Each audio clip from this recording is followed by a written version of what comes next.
오늘의 주요 뉴스입니다. 정부가 고시한 기본계획의 새만금 신항은 군산항의 항세를 확장하기 위해 건립한다는 내용이 담겼습니다. 하지만 기본계획은 무시된 채 관할 다툼만 거세지고 있습니다. 특히 새만금 관할권 결정에서 군산이 잇따라 배제되고 있는 가운데 강인준 시장이 무기한 단식에 나서는 등 지역사회가 강력 반발하고 나섰습니다. 군산 근대역사박물관이 문을 연 지 올해로 14년째를 맞았습니다. 연간 100만 명 정도가 방문했다가 코로나 시기에 침체기를 겪기도 했는데 최근 들어 다시 방문객 수가 회복세를 보이고 있어 인근 관광벨트와 연계해 관람객 늘리기에 나섰습니다. 시청자 여러분 안녕하십니까? 2월 26일 수요일 종합뉴스입니다. 정부가 고시한 기본계획에 새만금 신항은 군산항의 항세를 확장하기 위해 건립한다는 내용이 담겼습니다. 하지만 기본계획은 무시된 채 관할 다툼만 깊어지고 있는데요. 새만금 관할권 결정에서 군산이 잇따라 배제되고 있는 가운데 강임준 군산시장의 무기한 단식이 불씨가 될 것으로 보입니다. 모형숙 기자입니다. 해양수산부가 고시한 제2차 신항망 건설 기본계획. 토사매물과 퇴적으로 군산항의 기능이 떨어지고 5만 톤급 이상 대형 선박의 부도를 확보하기 위해 새만금의 신항만을 건설한다는 내용이 담겼습니다. 앞서 제3차 정부 항만 기본계획에는 새만금 신항을 군산항의 한 구역으로 소속시켜 통합 관리하는 게 바람직하다는 운영계획도 나와 있습니다. 군산항의 항세를 확장하는 부속항으로 새만금 신항을 건설한다는 겁니다. 신항만을 사실 건설하게 된 배경이 새만금 산단이랄지 국가산단이 새만금 사업이 이제 산업단지가 활성화됐을 경우에 군산항에 말하자면 그 인프라 확충을 위한 어떻게 보면은 부속항으로 원래 계획이 돼 있던 것인데 이제 와서 다른 자치단체가 갈등을 일으킨다고 그래가지고 광역이나 중앙정부가 여기에 흔들려가지고 이렇게 한다면 누가 정부를 믿고 국가사업을 2011년 새만금 종합개발계획 당시 수변도시는 기반시설 공급기점이 군산시로 계획돼 있었습니다. 하지만 관할권 다툼에 새만금 신항이나 수변도시의 설립 취지가 무색해졌습니다. 강임준 시장은 이 같은 새만금 신항 건설 취지 무시에 강력 반발하고 나섰습니다. 군산시가 관할권이 계속 배제되는 결과를 보면서 너무나 안타깝고 군산 시민들이 그 삶의 터전으로 삼았던 바다하고 그 관할권이 군산에 있었는데 이제 새만금 사업이 하나씩 되면 될수록 본인들한테는 그게 배제가 된다? 이건 사실 어떤 법을 떠나서 납득하기가 힘들잖아요. 전북도는 새만금 신항 운영권을 놓고 갈등을 조정한다며 전문가 자문단을 내세웠지만 결과를 공개하지 않으면서 다툼만 더 깊어지고 있는 상황. 결정권을 쥔 해수부도 지역 간 다툼부터 해결하라며 기본계획 내용은 외면한 채 전북도에 미루고 있습니다. 정부나 전북도가 외면하면서 갈등만 키우고 있는 셈이 됐습니다. 김제관할로 넘어간 새만금 동서도로. 강임준 시장의 무기한 단식으로 파장이 커지고 있습니다. KCN 모형숙입니다. 군산항의 29개 선석의 수심이 계획 수심보다 2m에서 최고 8m 낮은 것으로 나타났습니다. 군산항 물류협회에 따르면 1과 2부두는 최근 10년 동안 준설이 거의 이루어지지 않아 계획 수심 11m보다 8m 낮은 3m에 불과합니다. 5와 6부두는 계획 수심 11에서 12m보다 2m에서 최고 4m가 낮고 7부두는 12에서 14m의 계획 수심에 비해 2m에서 최고 5m의 수심이 부족한 것으로 조사됐습니다. 저수심 상태가 지속되면서 대형 화주들이 군산항을 기피하는 현상이 반복되고 있습니다. 익산시는 오늘 동물용 의약품 시제품 생산지원센터 시설 설계를 마무리했다고 밝혔습니다. 센터 건립에는 300억 원이 투입되며 오는 2026년 완공될 예정입니다. 센터는 신약 개발에 필요한 치료 생산과 제형 연구를 지원하는 시설입니다. 익산시는 지난해 동물용 의약품 효능 안전성 평가센터를 준공했습니다. 이번 시제품 생산지원센터에 이어 연구 생산 시설을 추가 건립해 동물 헬스케어 중심 도시로 자리 잡겠다는 계획입니다. 도내 자동차 대체 부품 산업에 지속 가능한 성장 발판이 마련됐습니다. 도의회는 제416회 임시회 본회의에서 김동구 의원이 대표 발의한 자동차 대체 부품 산업 육성과 지원에 관한 개정 조례안을 의결했습니다.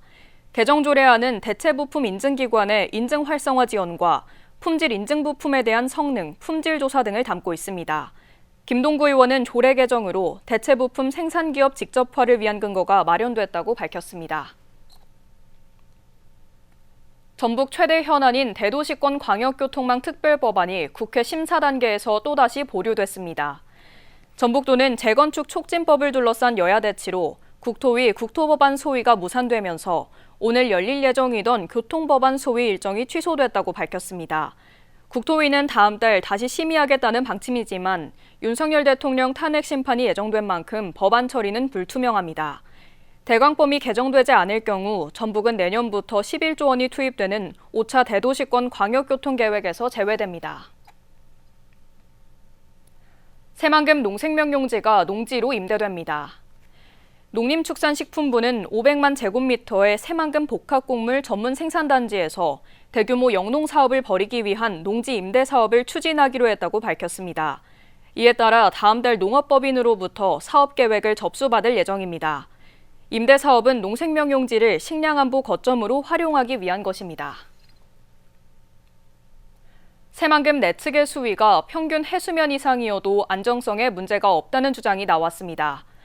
새만금 창시 해수유통운동본부와 오연숙 도의원은 오늘 도의회에서 기자회견을 열고 새만금 내측 수위가 마이너스 1.5m 이상이거나 평균 해수면 이상일 때가 있었을 때도 안전 문제가 발생하지 않았다고 강조했습니다.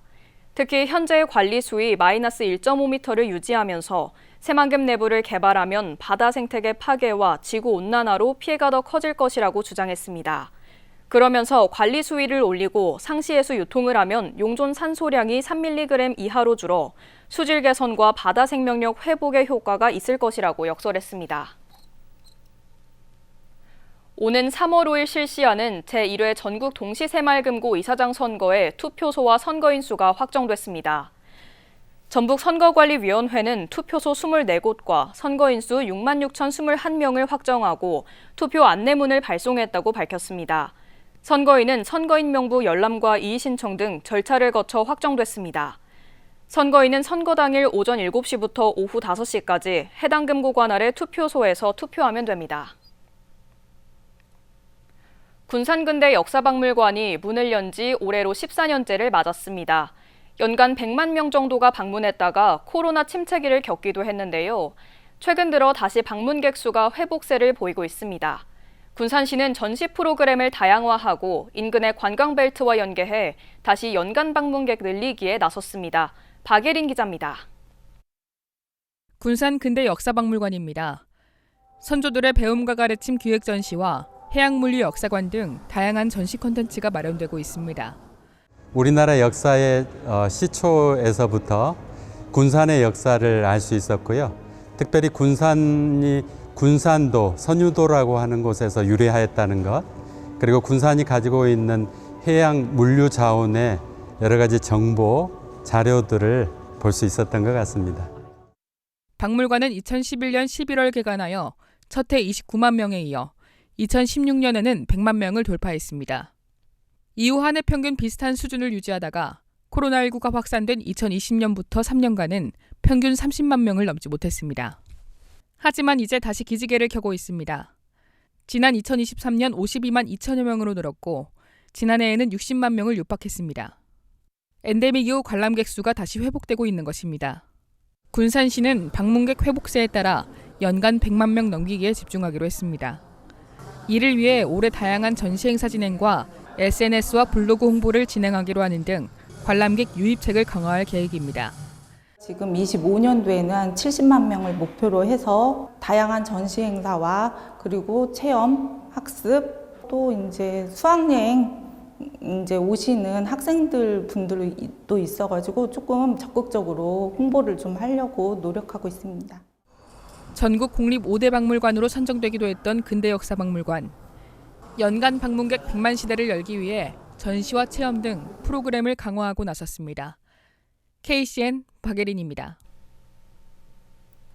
최근 도내에서 소나무 재선충병이 확산되고 있는 것으로 나타났습니다.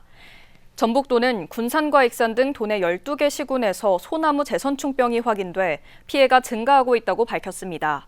이 같은 확산세는 이상기후와 온난화 영향으로 소나무류에 기생하며 나무를 말라 죽게 만드는 선충의 활동이 늘고 있기 때문입니다. 도는 산림당국과 방제 전략을 집중 논의하고 있습니다.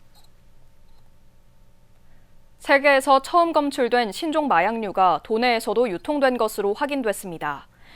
국립과학수사연구원은 펜사이클리딘 계열의 유사체인 신종 마약이 던지기 수법을 통해 전북과 서울, 충북 등 전국 각지에서 동시다발적으로 유통되고 있다고 밝혔습니다. 해당 마약은 강력한 환각 효과를 가져 천사의 가루라는 별칭으로 불리고 있습니다.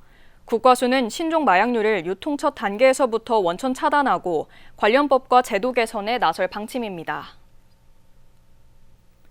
군산 주안미군 인근 신호산촌마을 28가구가 제대로 보상을 받지 못하면서 10년 가까이 불안한 삶을 이어가고 있다고 호소했습니다. 신호산촌마을 주민들은 마을과 탄약고와의 거리가 700m로 안전관리 기준 1km 이격에 포함됐는데도 제외됐다고 지적했습니다. 주민들은 국방부의 현장 방문 재조사와 이주 대책 마련, 안전구역 반경 제어비 등 안건 상정을 지속적으로 요구하고 있습니다. 이에 대해 국방부는 사업 추진 당시 신호산촌마을 28가구는 군산비행장 탄약고 안전구역 밖에 있었다며 추가 이주 대책이나 보상 계획은 없다고 답했습니다. 도내 인플루엔자 양성률이 최근 급증했습니다. 26일 전북특별자치도 보건환경연구원에 따르면 이달 12일부터 18일까지 인플루엔자 양성률은 21.05%로 전주 대비 4배 증가했습니다. 이어 연령별로는 7세에서 12세 초등학생 감염이 가장 많았고 13세에서 18세 청소년, 1세에서 6세 유아순입니다. 익산시 치매안심센터가 치매 환자 470명에 대해 맞춤형 돌봄 체계를 가동합니다. 센터는 이들에 대해 가정방문과 환자 상태에 맞춰 투약 지도 등을 지원합니다. 대상자에 대해서는 사례관리사 4명이 1대1로 건강과 일상생활 관리 등을 진행합니다. 관리 대상자는 돌봄 사각지대에 있는 환자를 중심으로 신체, 심리, 환경 등을 평가해 선정합니다. 익산시가 농촌지역 인력난 해소를 위해 베트남 계절 근로자를 2배 이상 확대합니다. 시는 지난달 진행한 화상 면접을 통해 건강 상태와 농업 경력 등을 평가하고 최종 111명, 재입국 추천자 96명 등 모두 207명을 선발했습니다. 시는 한국어 등 근로자 교육을 시행해 농가에 배치한다고 밝혔습니다. 익산농협이 지난해 금융자산 2조 원을 달성했습니다. 익산농협은 지난해 말 예수금 1조 1,348억 원과 대출금 9,675억 원, 예대 비율 85.3%를 기록했습니다. 익산농협은 금융사업에만 의존하는 농협구조에서 벗어나 고추장 가공사업장과 생크림 찹쌀떡 등이 성공하면서 성과를 낸 것으로 분석했습니다. 한편 익산농협은 현재 본점과 지점 16곳, 하나로마트 5곳, 미국 종합처리장 주유소, 떡 방앗간 등을 운영하고 있습니다. 계속해서 전북권 뉴스입니다. 아프리카의 유학원 아동을 학대한 혐의로 법정에 선 목사 부부가 항소심에서도 징역형을 선고받았습니다. 전주지법 제3-3 형사부는 아동법집법 위반 혐의로 기소된 아내에게 징역 10개월을 선고했습니다. 또 같은 혐의로 기소된 그의 남편에게 징역 4개월에 집행유예 1년을 선고한 원심 판결도 마찬가지로 유지됐습니다.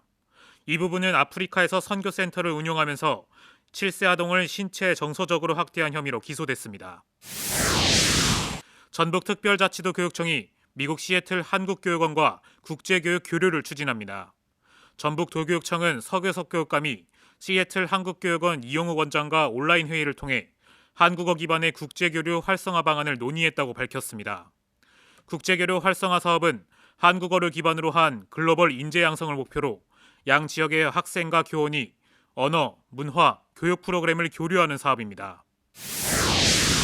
부안군은 한국축제콘텐츠협회가 주최한 제13회 대한민국 축제 콘텐츠 대상 시상식에서 축제 콘텐츠 부분 대상을 받았다고 밝혔습니다. 마실축제는 부안 지역 13개 읍면의 특색을 여러 체험 행사에 담아내고 온 가족이 함께할 수 있는 콘텐츠를 마련해 심사에서 호평받았습니다. 또 지역 특산물을 활용한 요리 프로그램을 방문객에게 제공해 판로 확대에도 기여했습니다. 지금까지 전북권 뉴스 금우빈입니다. 군산시가 올해 고향사랑 기부금으로 복지 사업을 추진합니다.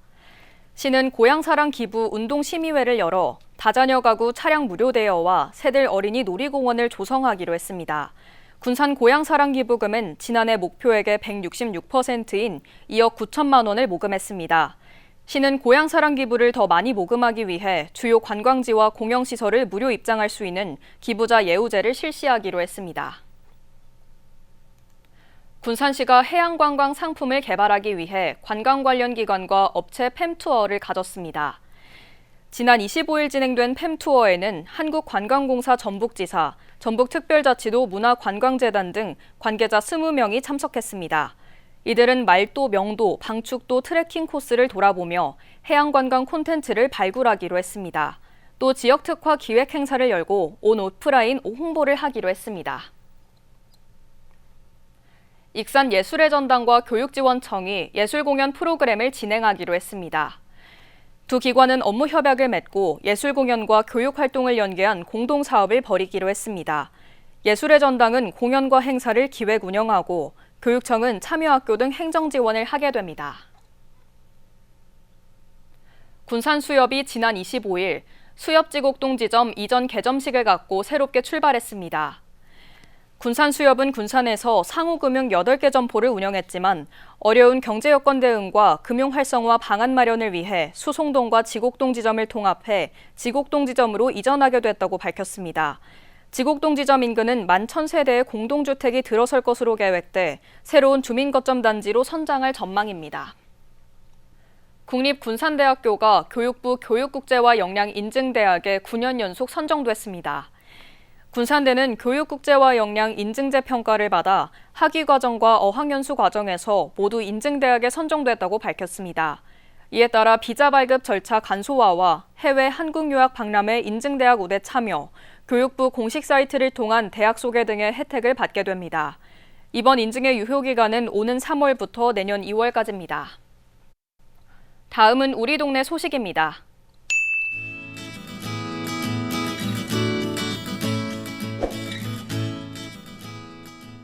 군산시 성산면에 위치한 성흥사가 올해도 지역의 어려운 이웃을 위한 사랑의 백미 100포를 기탁했습니다. 성흥사는 매년 스님과 불자들이 정성을 모아 어려운 이웃을 위한 라면, 백미 지원 등 나눔 활동을 꾸준히 이어왔습니다. 군산 중앙 로타리 클럽이 이웃들을 위해 화장지 라면 박스 성품을 전달했습니다. 이후 관내 취약계층 30가정을 방문해 선물을 전달한 뒤 매트리스 케어 서비스도 진행했습니다. 이번 기부 외에도 매년 어려운 이웃을 위한 봉사활동을 꾸준히 진행해 왔습니다.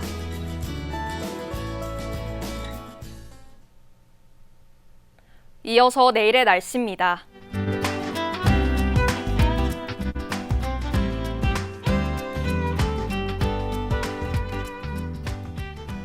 내일 전북은 대체로 맑은 가운데 황사유입으로 대기질이 나쁘겠고 군산은 14도, 익산은 15도를 보이겠습니다. 낮 기온이 따뜻한 가운데 영하 6도에서 15도로 일교차 큰 날씨를 보여 옷차림 유의하셔야겠습니다. 익산은 포근한 날씨가 이어지는 가운데 토요일부터 비가 내리겠습니다. 군산도 주간 최고 기온 15도까지 오르면서 따뜻한 가운데 토요일부터 비가 내리고 바다의 물결은 최고 1.5m로 매우 잔잔하겠습니다. 날씨였습니다.